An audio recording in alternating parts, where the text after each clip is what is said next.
We remain steadfast in our commitment in delivering local news that matters, stories that inspire, enriching the lives of Filipinos in the Philippines and across the globe. This is your GMA Regional TV. Buong puso para sa Pilipino.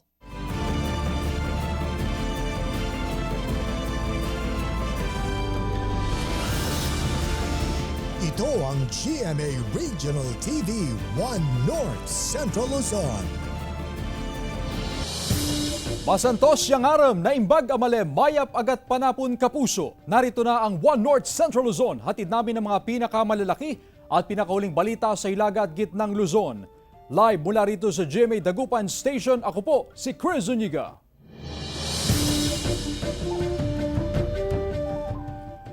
Nahuli kam ang panloloob ng dalawang kabataan sa isang tindahan sa Calasiao, Pangasinan. Nakatutok si Claire Lacanilaw. Sa kuha ng CCTV, makikita ang isang bata na persahang binubuksan ng pinto ng isang tindahan sa Barangay San Miguel, Calasiao, Pangasinan. Maya-maya pa, dumating ang isa pang lalaki at pumasok sa pinto. Matapos ang ilang minuto, lumabas ang lalaki at kinuha ang isang kahon na ginamit na tungtungan upang ibahin ang anggulo ng CCTV. Habang ang kanyang kasama, tangay na ang mga ninakaw. Aabot sa mahigit 8,000 pisong halaga ng mga paninda at kita ng tindahan ang tinangay ng dalawang kawatan. Kasama na rito ang isang alkansya. Iniipon ko talaga yun para sa December sa mga anak ko sana. Kasi marami akong gustong bilhin para sa kanila this December para surprise na rin. Kaya hindi ko inuuwi yun para hindi nila malaman. Kaya nagsisisi ako, inuwi ko na sana. Hindi pa naire-report sa pulisya ang insidente, pero ayon sa PNP, mahigpit ang kanilang pagpapatupad ng curfew hours. Hinihikayat ng PNP ang publiko na agad i-report ang mga insidente sa kanilang lugar para agad na maaksyonan. So kasama naming nag-aano po yung mga barangay official, tapos pinapatawag namin yung guardian tsaka yung mga barangay captain. Pagka may nakukuha kami din, inaano na talaga namin dito, linilecturan sila. Kasama si Daryl Peralta, Claire Lacanilaw, 1 North Central Luzon. Tinupok ng apoy ang dalawang palapag na bahay sa Binmalay, Pangasinan. Nagbabalik sa report si Claire Lacanilaw. Makikita sa video ang malaking apoy na bumalot sa dalawang palapag na bahay sa Barangay Lumboy, Binmalay, Pangasinan. Ayon sa BFP, umabot sa ikalawang alarma ang sunog na tumagal ng mahigit 1 oras bago idineklarang fire out. Base sa paunang investigasyon, may naiwan daw na naka-charge na cellphone sa loob ng isang kwarto ng bahay. Yun ang sabi ng owner, nagcha-charge siya ng cellphone niya, iniwan niya doon sa foam ng higaan niya. Yun po ang sinabi niya. Pero sa amin po, as on the part of the BFP, we will conduct investigation pa to verify kung ano po talaga at saka saan nagmula yung sunog. Tumangging magbigay ng pahayag ang may-ari ng bahay. Nagpanik kami lahat. Siyempre, tito namin ang nawalan. Siyempre, nagpanik kami. Tulong-tulong kung anong nakayanan namin. Wala rin. Talagang natipok lahat. Iniimbestigahan na ng otoridad ang tunay na sanhi at kabuang danyo sa sunog. Paalala ng BFP, huwag hayaang nakasaksak ang anumang appliances kapag aalis ng bahay upang makaiwas sa insidente ng sunog. Palagi naman pong pinapaalala ng BFP na tuwing lalabas po ng bahay, siguraduhin walang nakasaksak na mga appliances po ninyo para makaiwas po tayo sa sunog. Kasama si Daryl Peralta, Claire Lacanilaw, 1 North Central Luzon. Pagsalpok ng motorsiklo sa kasalubong na kotse sa Bantay, Ilocos Sur sa pool sa CCTV. Tutukan sa report ni Ivy Hernando. Aasikasuhin sana ni Wilfreda Guzman ang death certificate ng ama, pero ang kanyang lakad nauwi sa disgrasya. Sumalpok ang kanyang minamaneho motorsiklo sa isang kotse sa National Highway ng Barangay Gimod, Bantay, Ilocos Sur. Sa lakas ng impact, tumilapon pa ang 73 anyos na biktima. Nakita ng driver ng Bios na mayroon pa parating pero nagtaka siya bakit sa linya nagtungo yung motor. Sabi po ng doktor baka yung puyat dahil meron naman kasing lamay sa kanila. Hindi na umabot sa paggamutan ng biktima na nagtamo na matinding sugat sa ulo at katawan. Pabalik sa vegan para ituloy yung i-process yung cert papers po. Kaso yun na nga po. Kasi ilang araw na din po kasi siyang puyat wala din siyang tulog. Ang huling tulog niya lang po talaga is yung umuwi ako nung Saturday. Nakatakdang mag-usap ang pamilya ng biktima at driver ng kotse.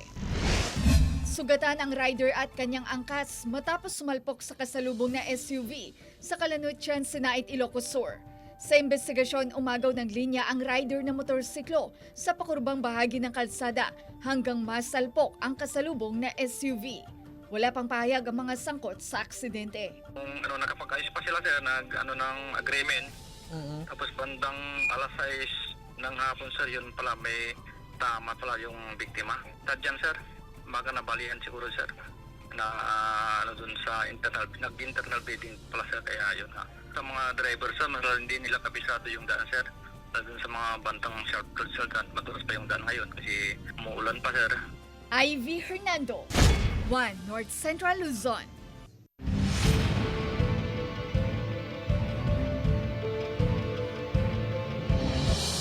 Final list ng mga kandidato para sa barangay at SK election sa Dagupan City sinisimula ng ipaskil ng COMELEC.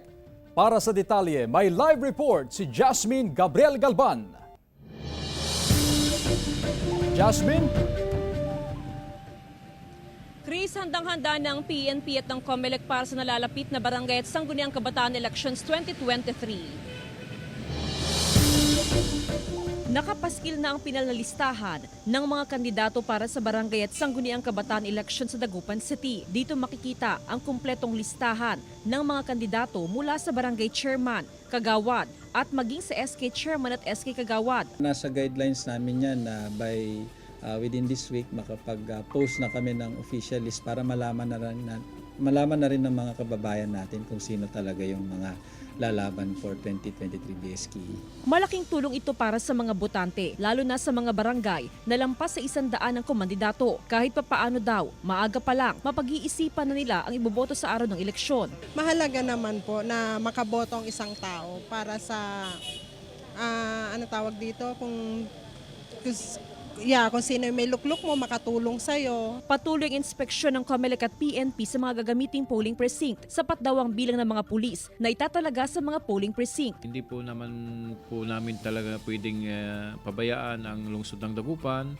We have to take advance action kung ano po yung magandang gawin ng inyong kapulisan para po maiwasan natin ng anumang hindi magagandang pangyayari sa araw po ng eleksyon.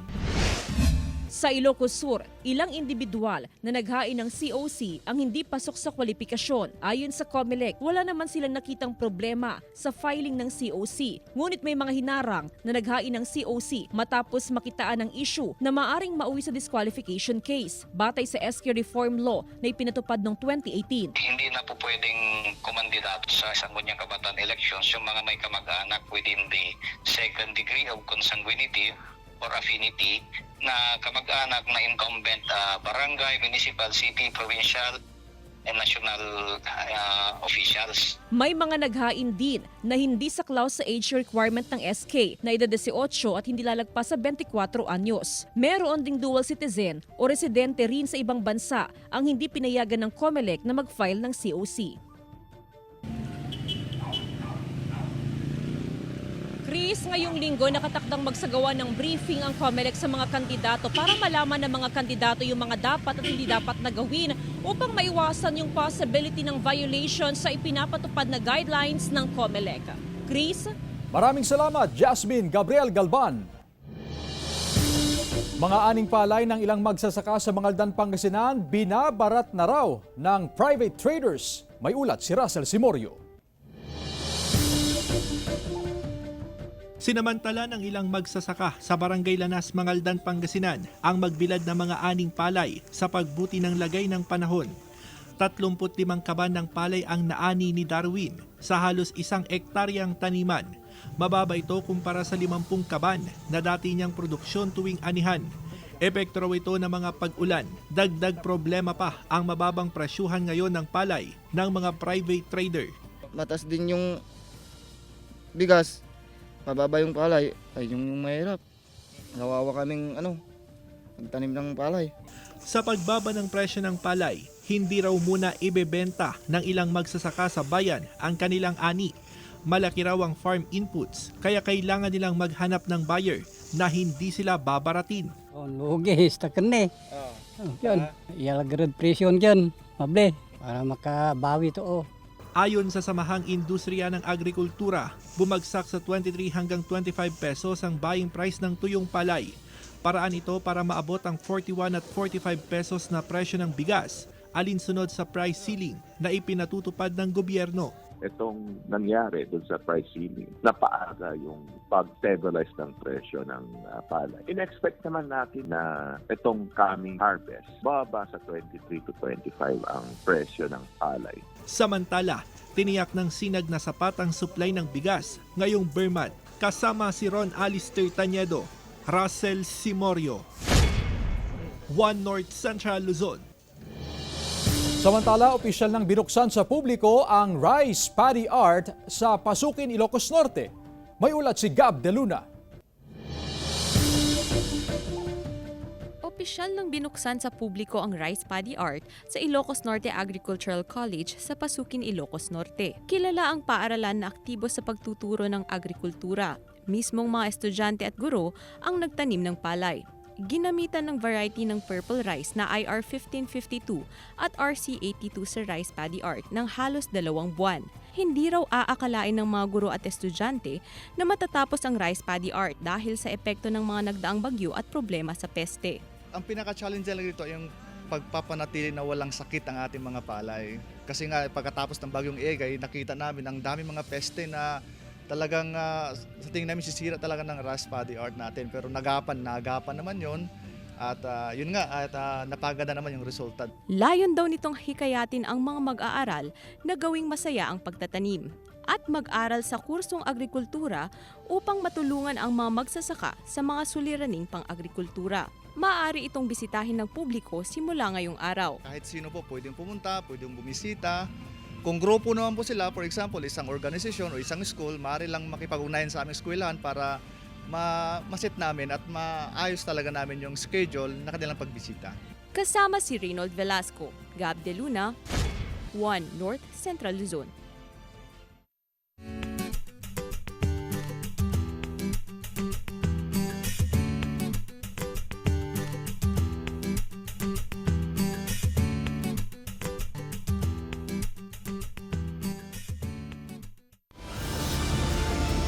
Ito ang GMA Regional TV One North Central Luzon.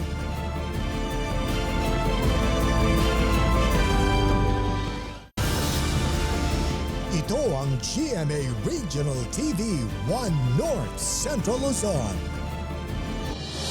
Arestado sa Nueva Ecija ang 40 anyos na lalaki na most wanted person sa La Union. Narito ang report. Matapos ang halos 1 taong pagtatago sa batas, naaresto sa Peñaranda, Nueva Ecija ang top 1 most wanted person sa bayan ng Luna sa lalawigan ng La Union. Kinilala ang akusado na si Romer Tagyam, 40 anyos, residente ng naturang bayan. Ayon sa PNP, sangkot siya sa mga kasong frustrated murder at grave threat. Nagtatrabaho si Tagyam sa isang bahay sa Barangay San Josef nang arestuhin ng otoridad. Top 1 po siya ng municipal level ng Luna. Palipat-lipat umano ng lugar ang akusado at 4 na buwan pa lamang siyang nasa Peñaranda gamit ang ibang pangalan. Aminado si Tagyam sa kinasasangkutang kaso. Handa raw siyang harapin ang mga ito. Frustrated murder sa mga. Frustrated murder? Hinihiring po namin kung pero na-dismiss na yan? Na-dismiss ba yan? Dismiss na po. Tapos itong baril na to? Yung nirita ko, itong pinaluan ko. Ibubuking seat namin siya, gagawa na namin ng walang proper documentations ito. And then possibly, i-turn order namin doon sa PRO 1, sa loob niya, dadali ng classmate ko dahil doon yung kanyang kinakaharap na kaso. CJ Torida, One North Central Luzon. Sa ibang balita, apektado ng pagguho ng lupa ang 5 mag-anak sa Lawag City. Dulot daw ito ng malalakas na buhos ng ulan. Yan ang tinutukan live ni Gab de Luna. Gab? Chris, ramdam pa rin ng ilang residente dito sa Ilocos Norte ang naging epekto ng mga nagdaang bagyo. 5 pamilya ang pansamantalang lumikas dahil sa pagguho ng lupa na malapit sa Sapa sa Barangay Lataag, Lawag City dulot ng sunod-sunod na pag-ulan dahil sa habagat at mga nagdaang bagyo. Ang pamilya ni na Tatay Joseph natutulog na sa labas ng kanilang bahay dahil sa pangambang tuluyang gumuho ang lupang kinatatayuan ng kanilang bahay malapit sa Sapa. Gumuho ang likod ng kanilang bahay at ang bahagi ng lupa kung saan itinayo ang kanilang karinderya. Dito nang rona ko dito yan ti igitiwag. Apo marikrap ko ma. Kin magaburon tap nun hanapel hana umunog na umunog. Apo nga tuturay ti Lawag ken ti Ilocos Norte. Tulungan dakam ka dito nadidigra ngam ti bagyo nga guring. Gumuho rin ang konkretong tulay na dinadaanan ng mga residente at magsasaka. Nagbabayanihan ng mga residente upang pansamantalang maiayos ang tulay. Nagsasagawa na ng assessment ang CDRRMO sa pinsalang idinulot ng sakuna sa lugar. Pumunta na po siyang ating mahal na mayor. Kasama po niya yung City Engineering Office at saka DSWD para inassess po nila yung damage po doon sa bagyang nag-landslide sa Barangay Lataag. Relocate muna yung mga affected na bahay.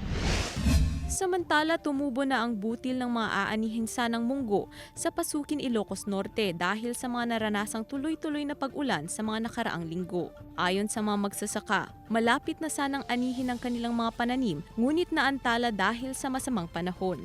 Ipapakain na lang daw nila sa kanilang mga alagang hayop ang mga tumubong butil. Samantala, nasira rin ang mga pananim at punlang sibuyas sa naturang bayan dahil din sa pag-ulan. Mahigit 20,000 pesos umano ang lugi ng mga magsasaka sa bawat sakahang kanilang tinamnan. Sa Disyembre daw sana aanihin ng mga pananim kung hindi nasira. Sa sobrang haba ng ulan, talagang hindi maganda ang kahinatnan nitong aking punla. Sa kasalukuyan, inilagay ko pa sa lilim noong talagang malakas na ang ulan. Ganun pa rin yun naabutan ng hindi magandang panahon.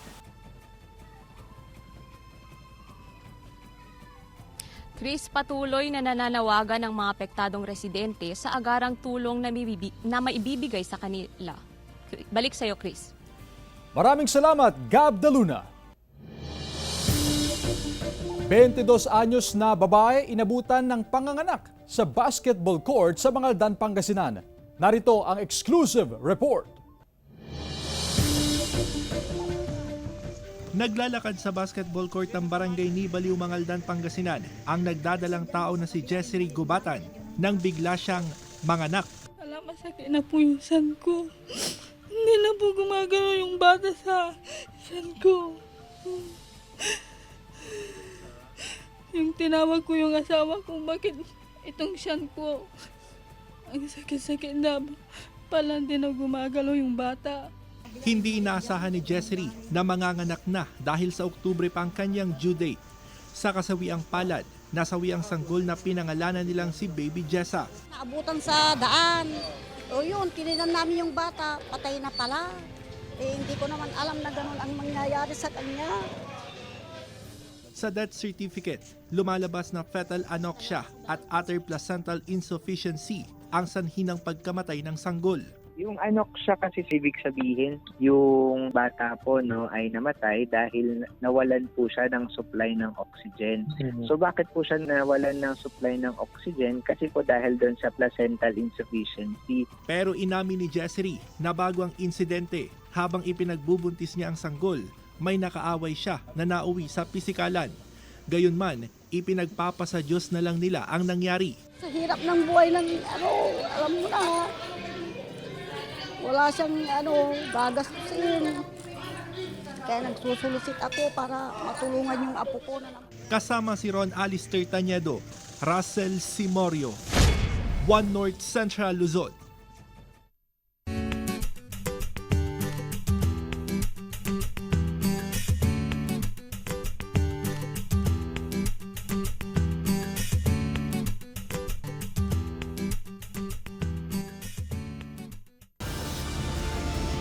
Ito ang GMA Regional TV 1 North Central Luzon.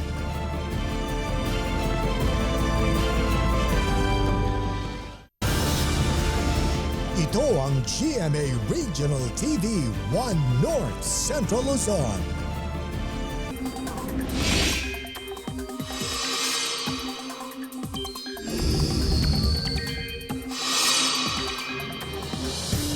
Mga kapuso, kumpara nitong mga nakaraang araw, mas maaliwalas sa panahon na ang aasahan sa malaking bahagi ng bansa. Ayon sa Pag-asa, bahagyang humina ang southwest monsoon o hanging habagat na nakakapekto sa western section ng Northern and Central Luzon. Maulap na kalangitan ang aasahan sa Batanes at Babuyan Islands habang posible ang panakanakang pag-ulan sa iba pang bahagi ng bansa. Base sa datos ng Metro Weather, mamayang gabi, asahan ang kalat-kalat at malakas na pag-ulan sa ilang bahagi ng Cagayan Valley, Cordillera at Central Luzon. Pinag-iingat ang lahat sa banta ng pagbaha at pagguho ng lupa. May kalat-kalat na ulan din sa Visayas at Mindanao. Mahigit 20 kabahayan sa isang barangay sa Mangaldan, Pangasinan, binaha dahil sa nasirang retaining wall. May exclusive report si Russell Simorio.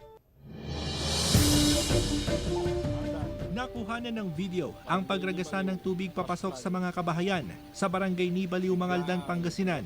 Ang nakikitang dahilan, ang bumagsak na mahigit 10 meters na haba ng pader na nagsisilbing retaining wall ng isang malawak na hukay. Ay, mga dumi, biro nyo, madumi yung ano na yan, ay diabetic pa naman ako, malulublob yung paa ko, di wala na.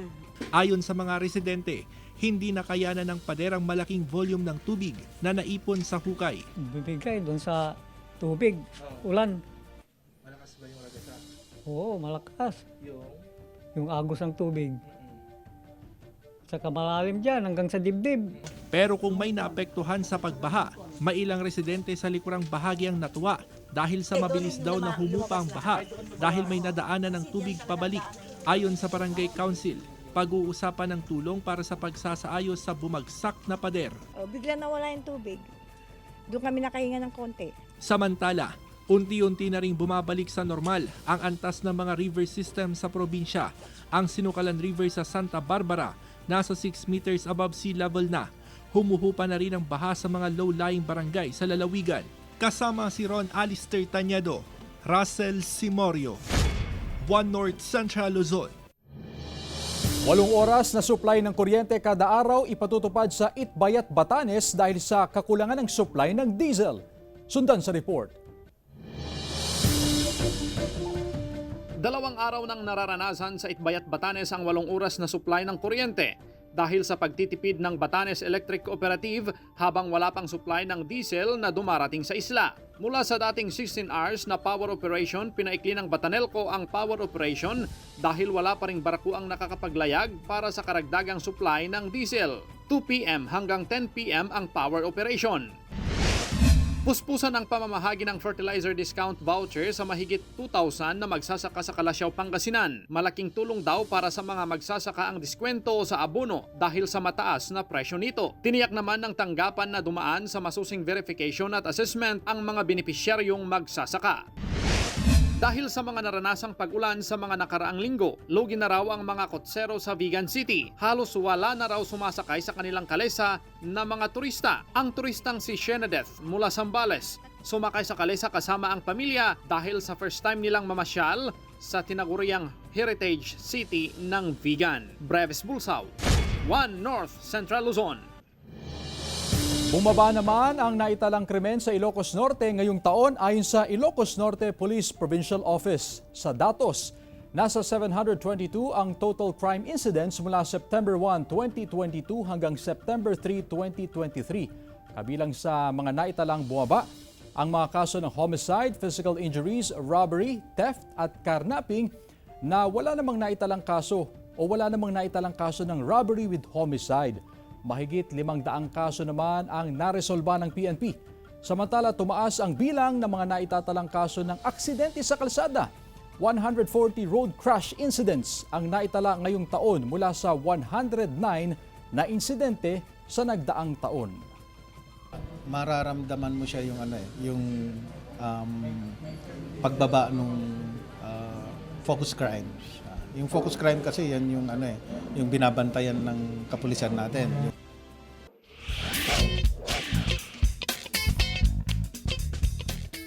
Mga kapuso, matakam sa iba't ibang luto ng kamaru o mole crickets sa Magalang, Pampanga. Tunghayan sa report. Mole crickets o kamaru, peste kung ituring sa mga palayan. Minsan kinatatakutan. Pero ibahin mo sa probinsya ng Pampanga. Sa bayan ng Magalang, sila ang mga bida sa mga hapagkainan. At pagka binubungkal yung lupa, tapos lalabas na lang bigla yung kamaro. Tapos inuulin na by isa-isa, talagang dinatapit na lang sa may tubig. Iba't ibang putahe ang pwedeng gawin sa kamaru. Out with the old and in with the new. Dahil ang ordinaryong kamaru, level up na ang pagluluto. May pininyahang kamaru, kalderetang kamaru, sisig kamaru, longganisa kamaru, Shanghai kamaru, chili garlic kamaru with pork and tofu, at marami pang iba. Siyempre number one yung kahit na medyo fusion siya, lasa pa rin ng Kapampangan, no? Yung taste ng Kapampangan nandyan. At saka yung presentation nila magaganda, yung ingredients na ginamit, okay naman. Kasi kailangan mayabang kayo, Kapampangan. Aabot sa 1,000 hanggang 1,200 pesos per kilo ang bentahan ng kamaru sa Magalang. As an agricultural town, it is the mandate of the local government to preserve the remaining agricultural lands as agricultural lands. Number one, of course, to maintain the food source. Ang mga kamaru ay isa lang sa mga pagkain na nagbibigay ng kulay sa mayamang kultura ng mga Kapampangan. CJ Torida, 1 North Central Luzon.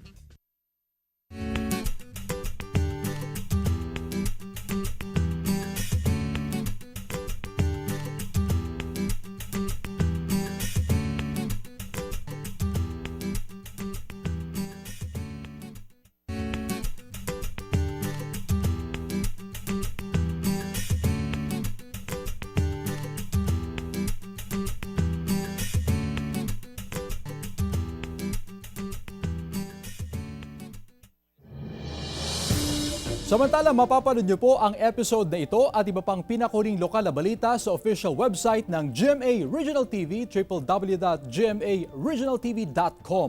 Pwede rin kayong bumisita sa aming official YouTube channel, GMA Regional TV, at i-click ang subscribe button para sa pinakamainit na balita mula sa mga rehiyon. Nais naming pasalamatan ang mga kapuso sa Hilaga at Gitnang Luzon, maging ang mga kapuso natin abroad. Dahil sa GMA Regional TV, local news matters.